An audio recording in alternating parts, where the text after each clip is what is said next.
Filtration is the first technique we're going to look at for separating out mixtures, and it applies for when we've got a mixture where the solid isn't dissolved in the liquid. So for example, this is the floury water from a previous video.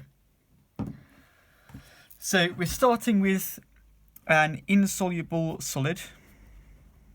Insoluble solid in a liquid. And because the solid is not dissolved in the liquid, we can get it out using a filter. So if it was very, very large pieces of solid, we could use something like this colander. If it was smaller pieces of solid, we could use something like this sieve. If it's very, very, very fine pieces of solid, though, like this flour, we'd have to use something even finer, which is filter paper. So we're going to use filter paper to get that out. The filter paper has got to be supported into something that we're going to pour it into. So the three bits of equipment that we're going to use are a funnel to support the filter paper, and it's going to be poured into a conical flask.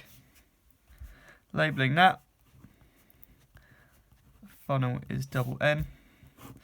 The paper is called filter paper. It's not called filtration paper. And the flask is a conical flask. It's called that because it's cone shape, and there's no H in cone, so there's no H in conical flask. That's how it's spelt. If I draw what we're left with, the liquid, of course, will pass through the filter paper and will drip into the conical flask. So that's the liquid. We call the liquid the filtrate. And the solid will be left on the filter paper. The name for the solid is, it's called the residue.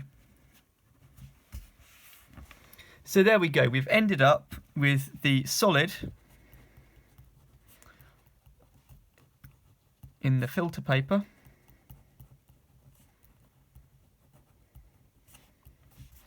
and the liquid in the conical flask.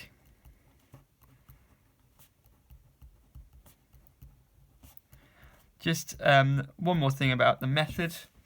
Once we have set up our equipment and we've poured the mixture into the filter, there's two things that we need to do. First of all, we need to rinse out the original beaker that we had the mixture in. And that's because when we pour it, we'd inevitably get some solid left in the bottom of that beaker. So rinse it out to make sure we've got all of that solid out. Last thing we need to do is take that filter paper and just put it on the windowsill. And that's for it to dry out so that we're left with, in this case, our filtrate, which is pure water, which would be nice and clear, and our residue, which would be nice dry flour.